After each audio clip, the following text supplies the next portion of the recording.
Good afternoon, everyone. Sorry, we're 7 minutes late today for Uncork's Twitch channel's The Uncoder series, continuing our series on APIs with IPAs. So last week we dug into Twitch's API a little bit and just built some stuff on the fly with it while drinking a delicious resin double IPA. Got a little aggressive day one. Drank it slow from 6 Point Brewery in Brooklyn. And we're going to stick with the Brooklyn vibes today. We're going to take it down a little bit because, as much as the APIs with IPAs is the catchiest thing I've heard in a long time, not as big of an IPA drinker as I used to be. I've kind of mellowed down in terms of my beer consumption. The juicy hazy, once that took over the IPA, if your folks who follow the trends in the beer market, when that juicy hazy New England style IPA came out, it was the greatest thing in the world. And then it just got old. Everybody's making juicy hazy. Got to a point where everyone did it so well that it's like if you had one, you had them all. So it was time to drink other things and branch out. Which brings me to today's beer that we're going to be drinking, which is from a brewery called Talea. The beer is a peach cobbler sour IPA. So there's our twist. Still an IPA, though, to stay on brand. Talea Brewery I'm going to crack it as I'm going through this. Talea Brewery is a female-owned and operated brewery out of Williamsburg, but now have multiple locations in Brooklyn. Two women who, I just didn't like their corporate jobs and decided to go make some beer. I can't blame them. Oh, and there it is. Here's their website. There they are, the two lovely brewers who make, let's just see. How incredible is the beer that they make? It looks like they're drinking sours in that photo. So here's sip one of the peach cobbler. Oh, that's fantastic. Like, you get the peach, but it's not like super sweet. And it's also not super tart. Like, it's a sour, but the sweet and the sour balance, I guess that's the cobbler aspect, like mutes the tartness just a little bit. So it's not just like pucker your mouth sour as you get with some IPAs. And that is super, super drinkable, dangerously even drinkable, if I may say. So great stuff there. I would highly recommend checking out this peach cobbler. And then here's their menu, or here's their locations. They've got Williamsburg, Cobble Hill, and they're even in Grand Central Station. So if you are still unfortunate enough that you have to go into the city, if you're New York based at least, and go to the office, and then you got to get back on maybe the Metro North or soon the Long Island Railroad out of the city, and you got to go to Grand Central, that's a great place to stop and grab a drink and maybe even bring one for the road as you go home. So again, Talea, peach cobbler, delicious. And let's get into some IPAs though. Sorry, we just did the IPAs. Now we're going to do the APIs. One of these days, I'm going to get that right. And staying on brand, why not do something with a brewery IPA? So I think in hopefully the next 20 minutes, we're going to build a brewery locator, which actually I could probably do that in 5. I'll hold myself to that. I'm going to do a little like brewery locator, find some breweries near you using this wide open brewery database. Looks like it's got a ton of breweries. Not going to say it has every brewery out there, but it's readily available and it's nice and JSON based and looks pretty simple to use. So let's just go to it. All right. Let me grab a sip before I really get going, and I'll start creating my new app.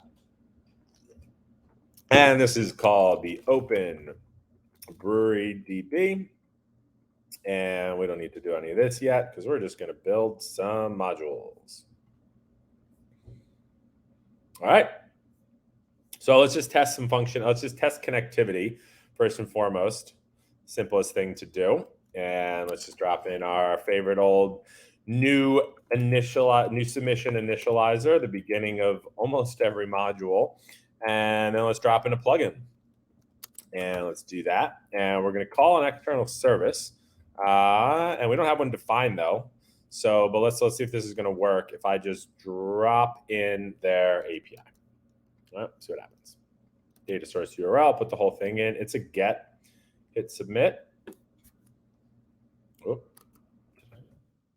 1 second, folks.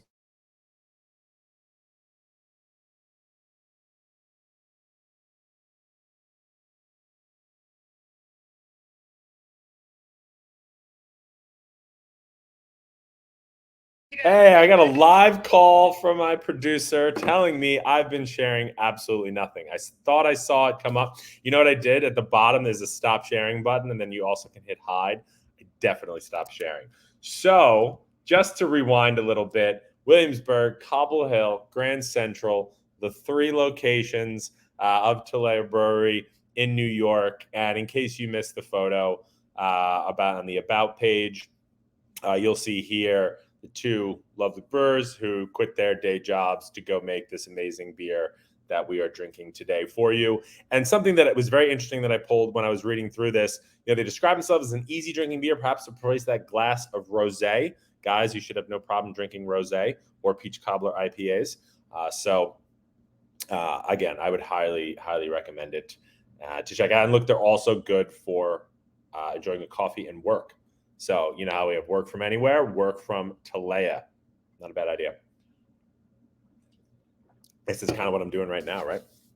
All right. So, what I was saying was, boom, we got the open brewery API, and we're just going to mess around with it. So, what did I do while you couldn't see my screen?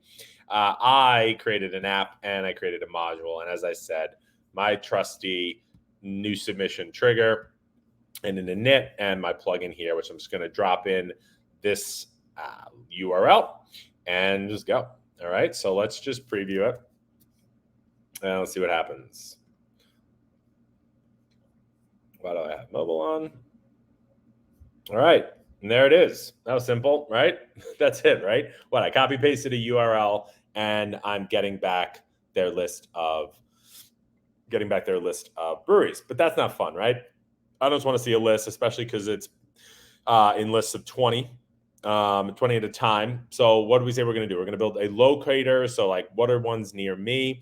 Let's do it by distance, right? So we're going to do the distance. So they've got by city, so I can look by the city. They give up by distance, latitude, longitude, by name, if I'm just going to search for it, state, postal code. So lots of options they've given me here. And then also filters. So let's build some of these filters in here, starting though with our distance calculator, which we actually also have in the marketplace, Uncork's marketplace. There is a distance calculator. So it looks like this API is going to be doing the work for us to say, you give me the lat long, I'll give you the ones that are closest.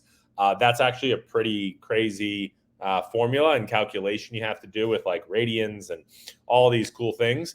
So it might not be something that you want to build if you happen to need to do it and the API that you're fetching data about doesn't do it for you, as this one happens to. So if so, check out the distance calculator in Uncork, the Uncork marketplace to do it. And actually, like a fun thing about that one too is like it's not something you see often within Uncork, right? Like we haven't had that financial services organization yet build their branch locator for maybe if they have retail branches, right?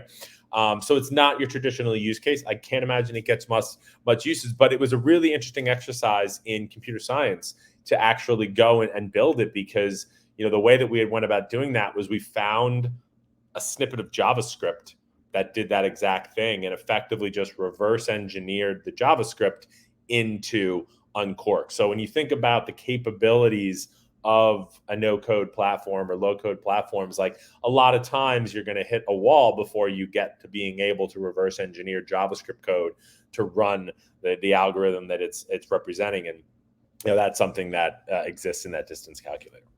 So, but anyway, let's get back to some config. So I said, what did I want to do? I want to make this API here search by distance.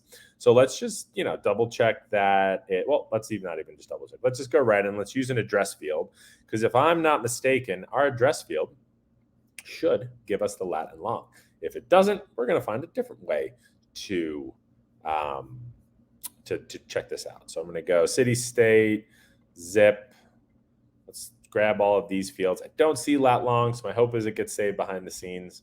You'd think the Uncoder would know exactly what every single component in Uncork does and exactly the data that it's created, but maybe not. So let me just save this and let's pull it up, because the Uncork address field, it does a live search against like Google Maps effectively. So we should be able to get it back. So let's look at 550 State Street in Chicago, Illinois. Isn't that where I lived?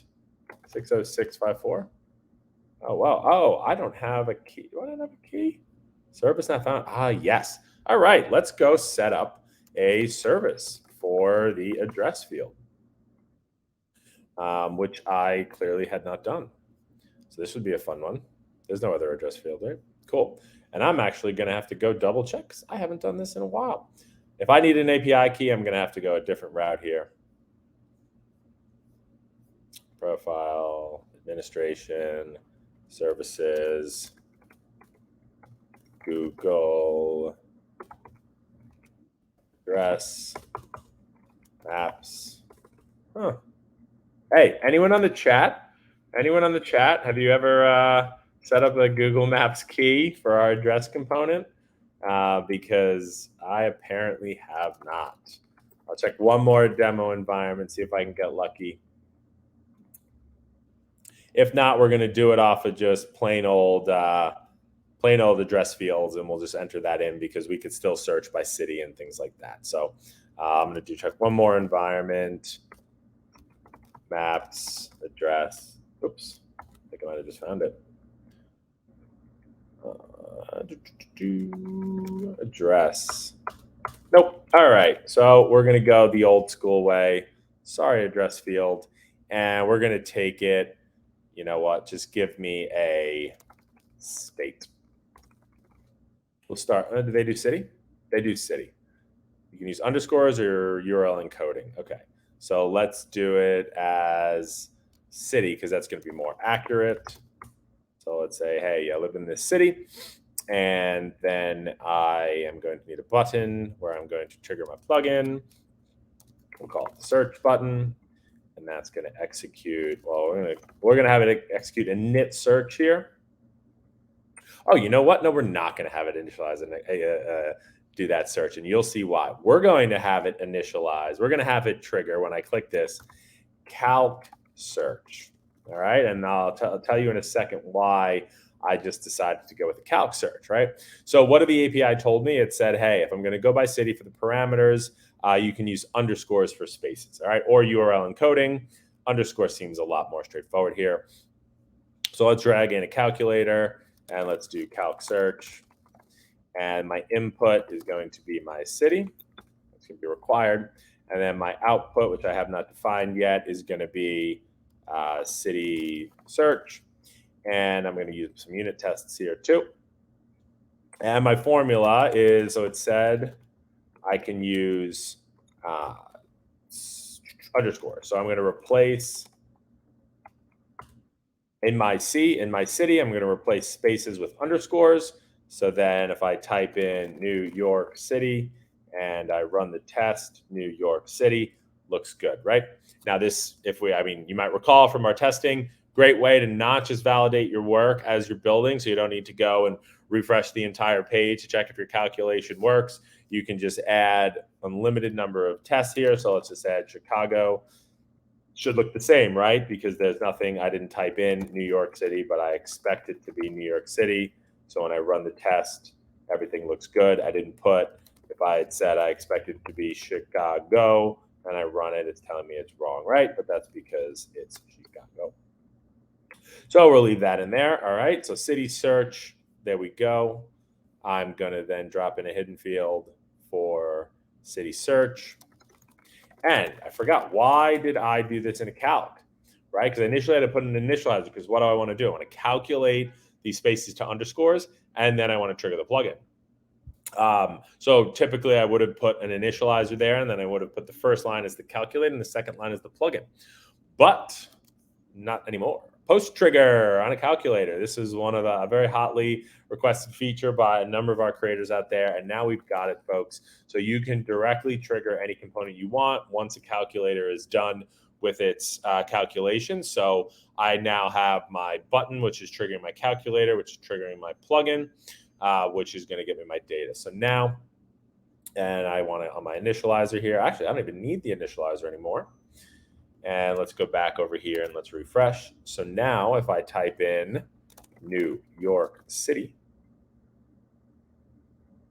and I look at the breweries, I forgot to add my request. So what does it want here? It says by city is my input. So let's just run a test here. So by city equals San Diego. So here I'm going to just throw in a mapping of city search, or sorry, by city over here, and then I'm referencing my city search field.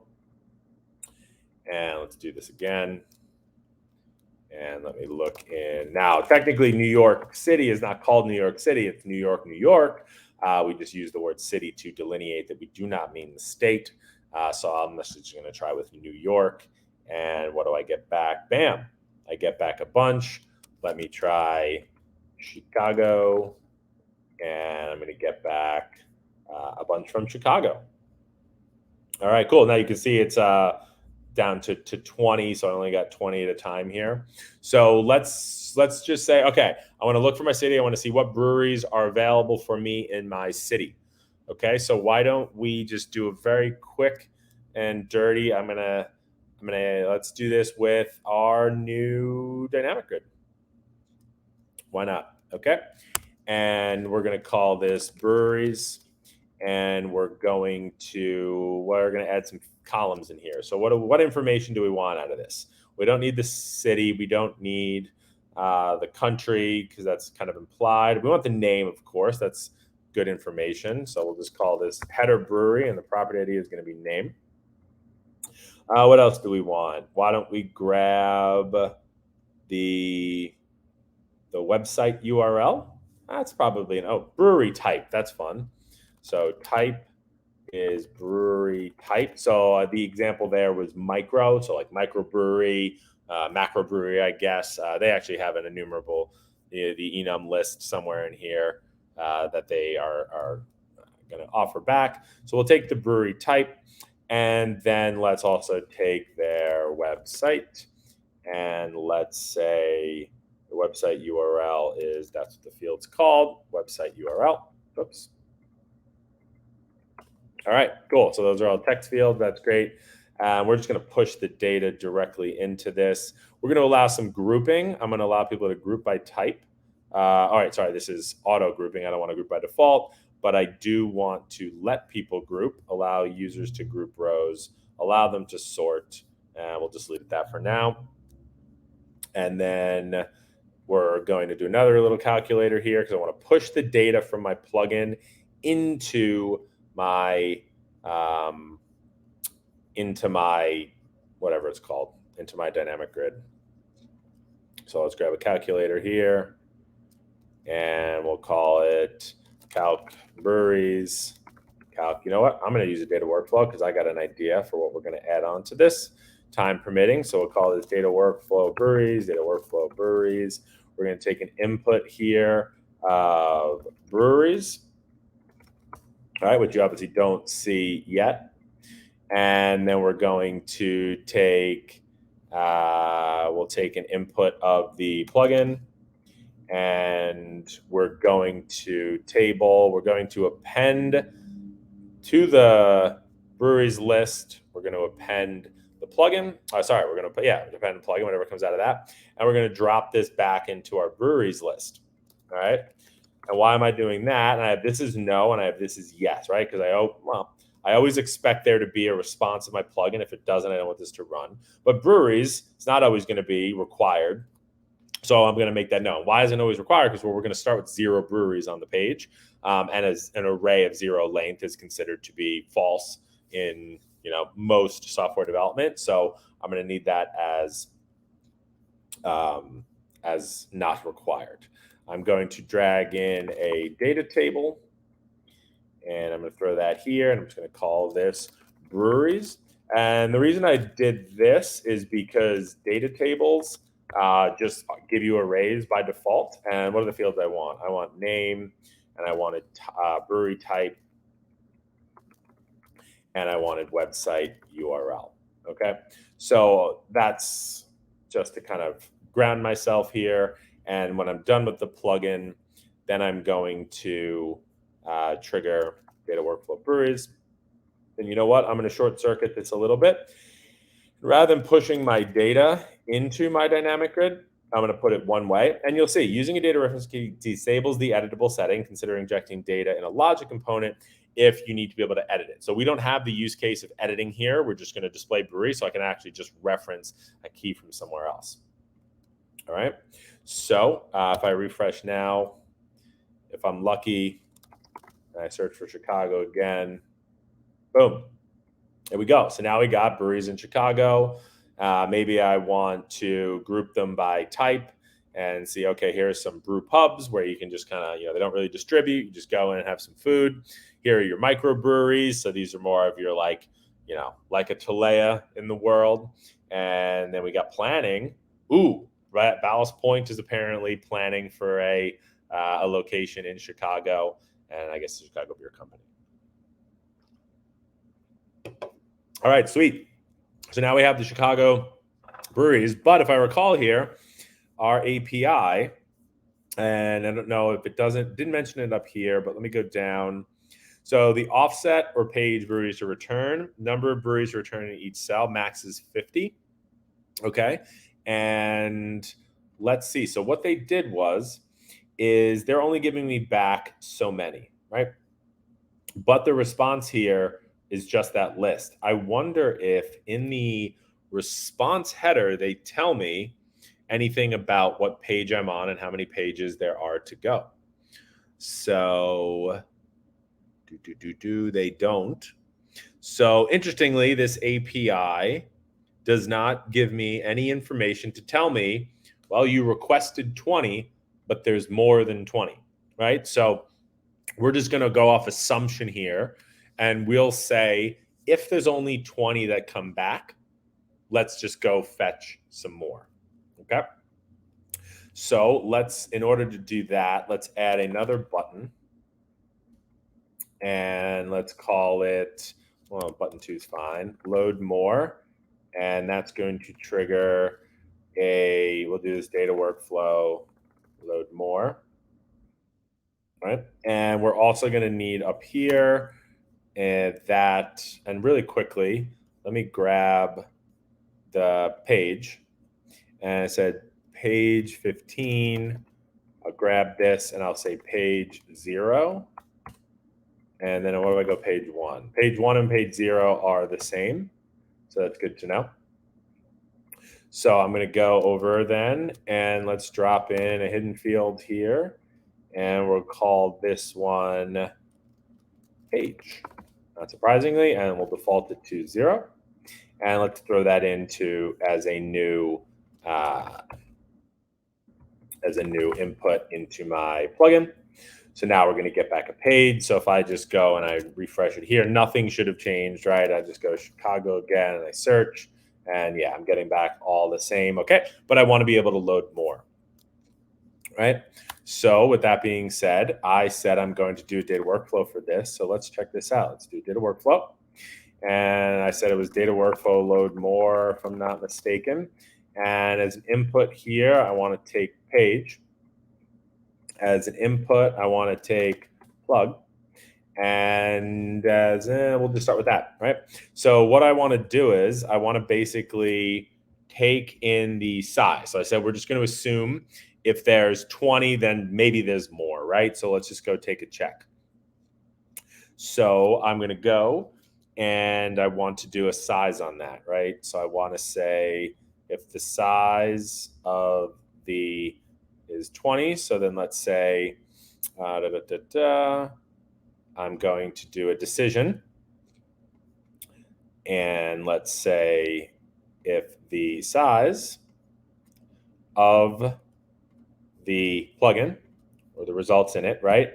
So we're going to say that's arg because it's coming into the top here, right? So if the arg equals 20, so if the size is 20, that means that I'm going to get more, right?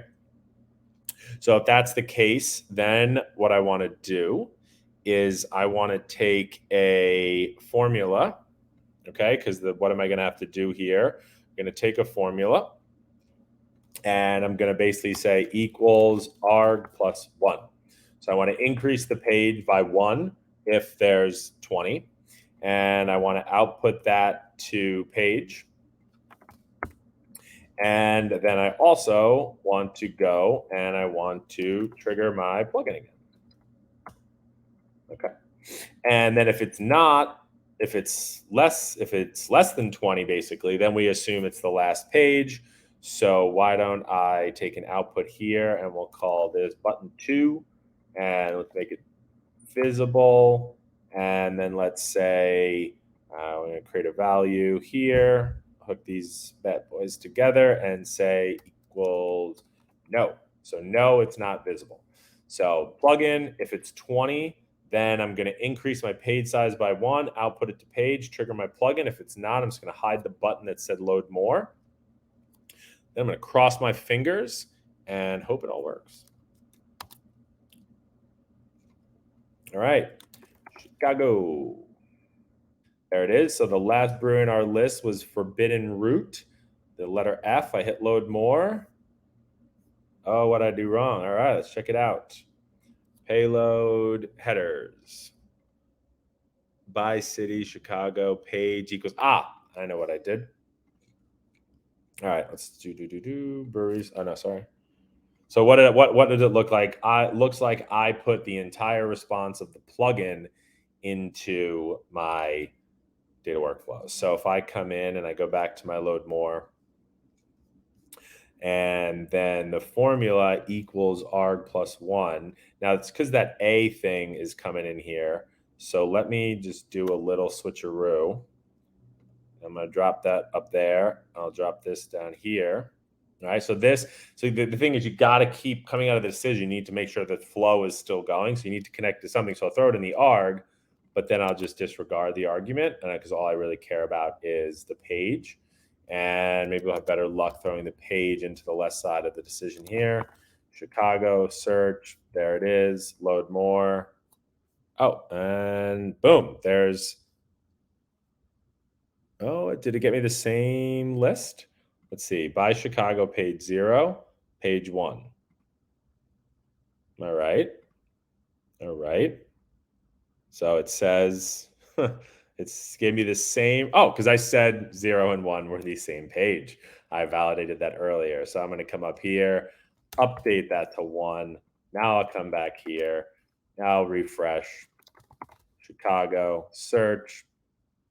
There's my first 20. And Forbidden Root, I'll load more.